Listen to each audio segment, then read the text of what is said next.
Call an ambulance. Hurry up. My husband, who always rubbed me the wrong way, collapsed on the floor in a greasy sweat. The paramedics arrived immediately. They quickly checked my husband's condition and put him on the stretcher. Then they said to me, "Are you his wife, aren't you? Could you come with us to the hospital?" My husband was placed on the stretcher, and he looked at me with pleading eyes. I met his gaze squarely. "No, I will not," I said firmly, with no hesitation. "What?" My husband's voice came out as if he had lost his mind. "This man is a stranger, so I am not coming.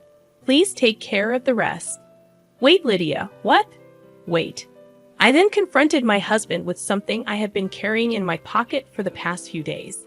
The moment he saw it, his face turned even paler. "How dare you treat me like a slave all these years? This is my revenge. I will never forgive you. My name is Lydia.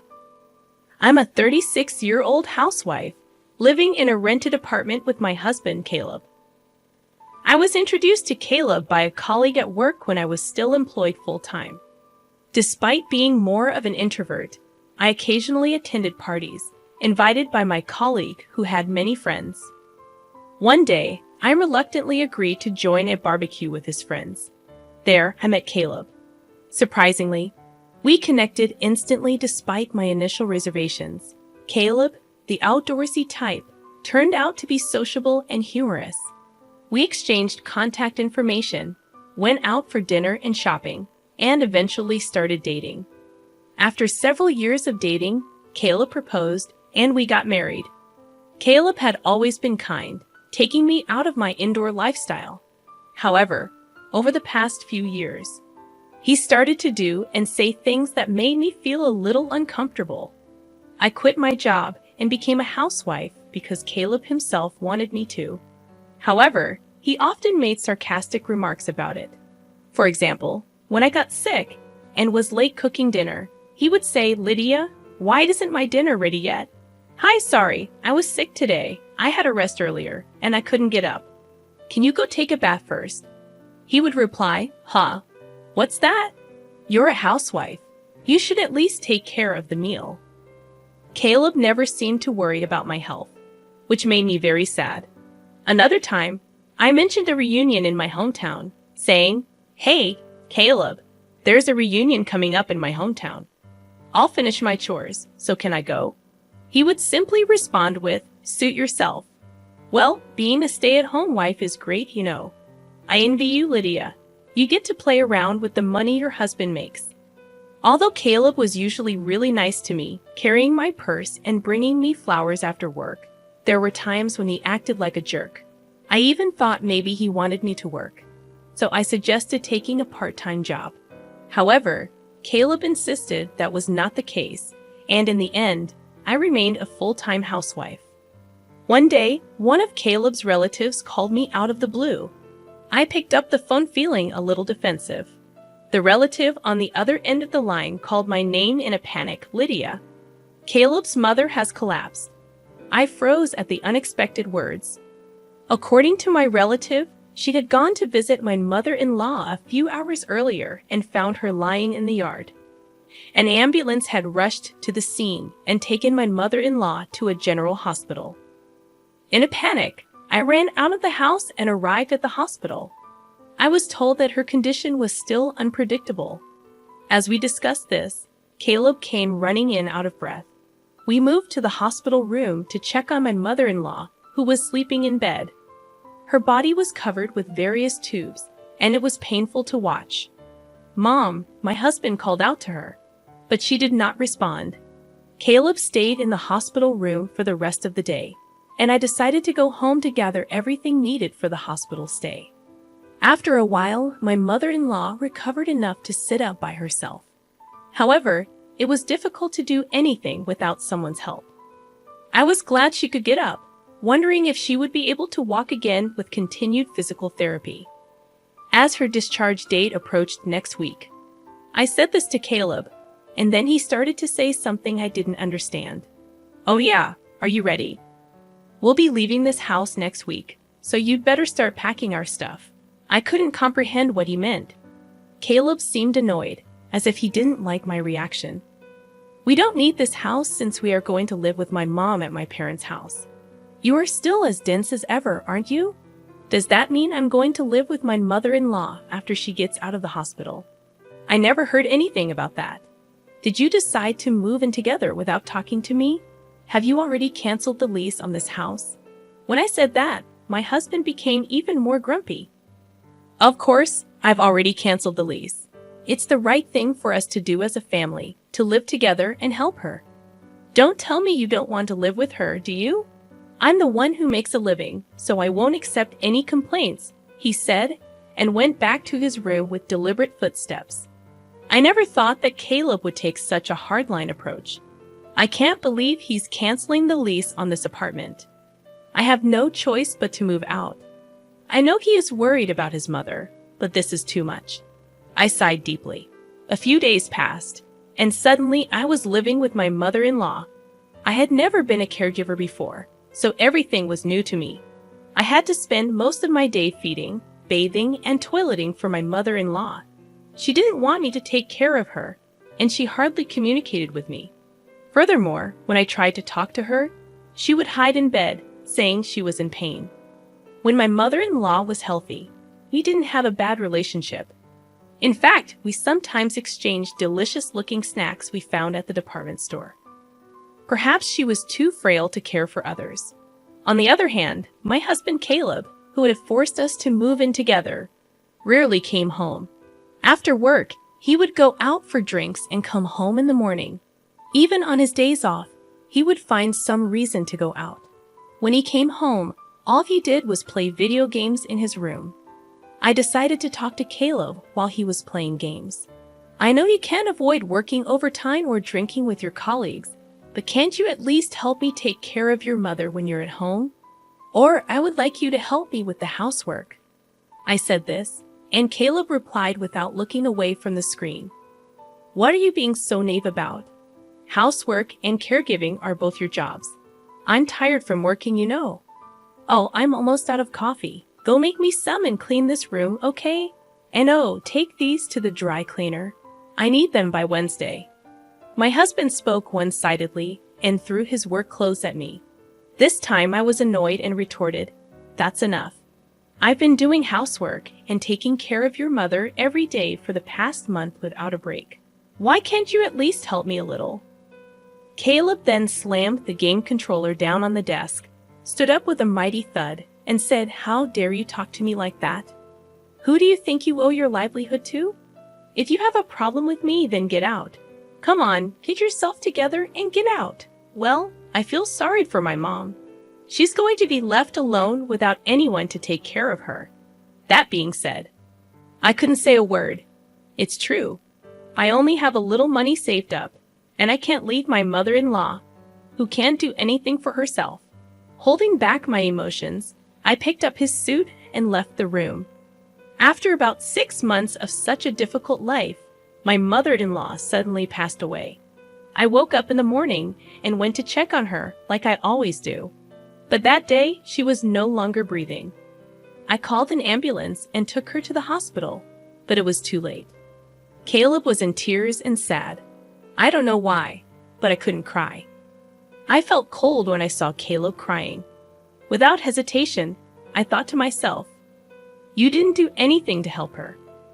When I realized that I don't have to take care of her anymore, I felt a sense of relief. I felt guilty for feeling that way. Time passed so quickly. After the funeral, I suddenly realized that 2 weeks had passed since my mother-in-law was gone. It was time to organize her belongings. After my husband left for work, I started cleaning my mother-in-law's room. I put her favorite clothes and accessories into cardboard boxes one after another. But there weren't many, so the work was over soon. Next, I opened the cabinet by my mother-in-law's bedside. There was almost nothing in it, but there was a big can on the bottom shelf. I thought I had seen it somewhere before, and it was a can of assorted sweets I had given her when she was still in good health. I wondered why it was there. I'd opened the lid of the can, and there was a letter inside. When I picked up the envelope, I found the words "Dear Lydia" on it. I hurriedly opened it and looked inside. In trembling letters, there was a message for me. "Lydia, I am sorry for making you take care of me. I was ashamed of myself for forcing you to work for me every day. I was also ashamed of my son, Caleb. I know how bad he was to you, Lydia. You should leave him and live your life the way you want. My mother-in-law knew everything. She knew that her son was being selfish, and that I was suffering from it. At the end of the letter, she wrote, I am glad that I was able to spend the last days of my life with you, Lydia. Thank you. At that moment, I cried for the first time since my mother-in-law passed away. It was as if everything I had been holding back was flowing out of me. I cried and cried until my tears ran dry, and then I made up my mind. I would divorce my husband. 10 days have passed since I found the letter from my mother-in-law. My husband is still treating me like a slave. Lydia, I'm missing one of my socks. Where is it? Oh, and take my car to the car wash today. You've got nothing to do, right? He's going out with his colleagues for golfing today. I guess he's completely forgotten about it, but today is our wedding anniversary. Well, I don't even care about it anymore. What are you going to do while I'm golfing? You can't just sit around, you know. You have to prepare dinner, clean my room, clean the bathroom. You have a lot to do.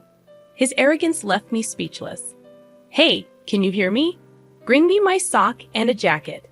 Hurry up, or I'll be late. At that moment, Caleb fell to the floor, clutching his stomach. He was in pain and sweating. He told me to call an ambulance, as if he was trying to squeeze out the worst. I froze at the sadness of the situation, and my husband yelled at me, Hurry up, you're really useless. Can't you even call an ambulance? Hearing these words, I became strangely calm. Then I called 911, and within minutes, an ambulance arrived with paramedics. The paramedics quickly assessed Caleb's condition and placed him on a stretcher. As they put him on the stretcher, they said to me, You're his wife, aren't you? Would you come with us to the hospital? Caleb looked at me with pleading eyes as he was placed on the stretcher. I looked him right in the eye and said, No, I will not. I said that firmly, with no hesitation. Caleb's voice came out as if he had lost his mind. This man is a stranger, so I am not coming. Please take care of the rest.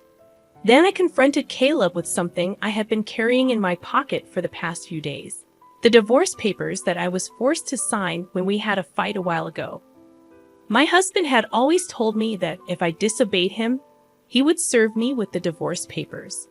Caleb tried to snatch the divorce papers from me, but he couldn't seem to move due to the pain, so he had to lean back on the stretcher without any efforts.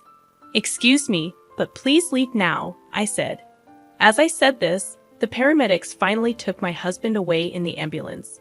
He must have looked like a poor husband whose wife had given him a divorce. He should be embarrassed. I watched the ambulance leave and then left the house. It took a long time, but the divorce papers were accepted, and the divorce was officially finalized. While Caleb was in the hospital for a week, I was busy packing my belongings and sending them to my parents' house. Then one day, I ran into Caleb when I was at the grocery store. Lydia, please don't do this to me. You love me, don't you? Please don't leave me. I admit I've made some mistakes. You listened to me no matter what I said, so I just got carried away, he pleaded. The overbearing attitude he had a few months ago was gone, and he looked completely pathetic. What are you talking about? The divorce is already finalized. It's too late for you to act so fragile. Go ahead, live your life as you please. He didn't really think that I was going to divorce him, and he looked quite shocked. His hands were shaking, and his face was turning pale. Well, that's that then. Bye. It had been 6 months since Caleb and I had divorced.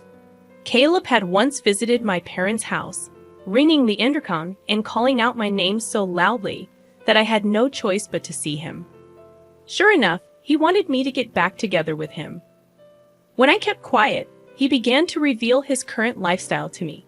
He can't cook because he forced me to do all the housework. He eats only TV dinners or eats out. And he has gained 10 pounds since the divorce. It's true that he put on a lot of fat on his face and stomach, noticeable at a glance. Additionally, he doesn't seem to understand how to do laundry. The shirts he wears are wrinkled and smell weird. making him look even filthier. I finally realized how great you have done, Lydia. If I don't do something, the people at the company won't like me, Caleb said, sobbing cheap tears. In other words, he wants to treat me like a servant again. There's no way I'm going back to that. No, never. If you make any more noise, I'll call the police, I warned him, treating him like a stranger. Caleb started to be afraid of the word police and left the house crying. I'm sure he wouldn't get involved anymore. I hope so. My ex-husband seemed to be leading a very inconvenient life. On the other hand, I was leading a fairly comfortable life. For a while, I stayed at my parents' house, but now I have a small apartment and live alone. My standard of living is much lower than when I lived with my ex-husband, but I still like this life where I can have my own time. I thought it would be difficult to get another job at my age, but a friend of mine happened to have a connection with someone who retired, and I was able to get a job to take her place. I feel so happy to be able to spend time and money only on myself, without anyone telling me what to do. From now on, I want to take care of myself at my own pace.